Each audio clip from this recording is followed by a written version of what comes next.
So a competitive mode for Overwatch has finally been implemented into the game, and today I'll be explaining the progression system, the match format and everything else you need to know. So what sort of progression system did they decide to go with? Well, it's a little like a mixture of League and Hearthstone. There are 5 different tiers named Challenger, Advanced, Expert, Master and Heroic. Within each tier there are 5 different divisions, with the starting point being Division 1. So you'll start out in Challenger, Division 1 and then climb to Division 2.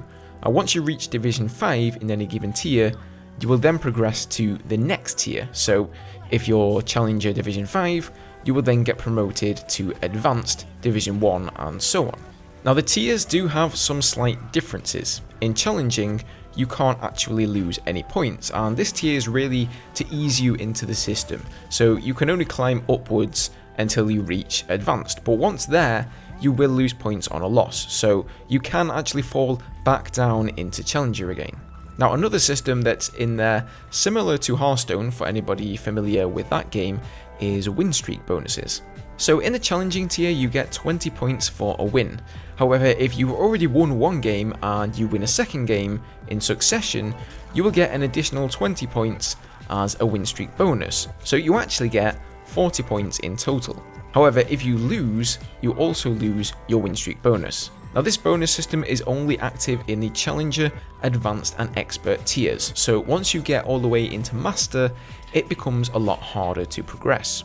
Now unlike the first 4 tiers, the final and most prestigious tier, Heroic, doesn't have any divisions. Instead, you'll be ranked with a number which will be indicative of your ranking within your region.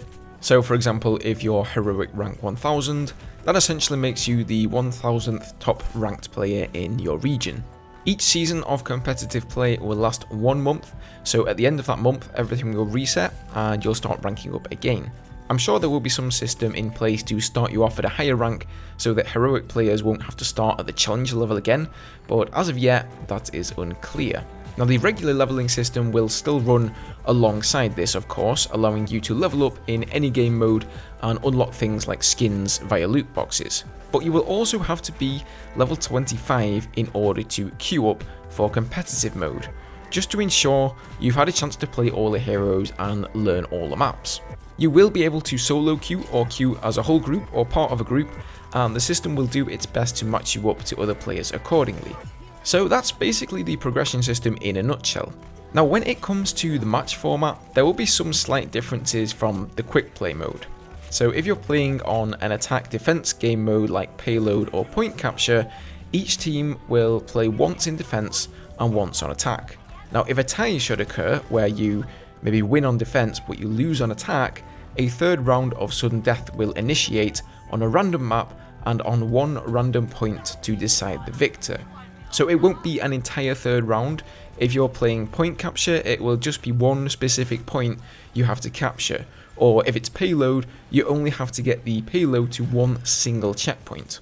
Now in the case of control maps, in competitive these will be a best of 5 instead of a best of 3, and since there are only 3 control points on each map, this does mean of course that you will be playing some of the control points twice. So there you have it, Overwatch's progression system in all its glory. I can't wait to get ranking up. I played a little this morning and made my way to Division 2 of Challenger, but I plan on getting much higher, so I'm going to go play now. Thanks for watching guys, leave a like if you found this one useful, and I will see you next time.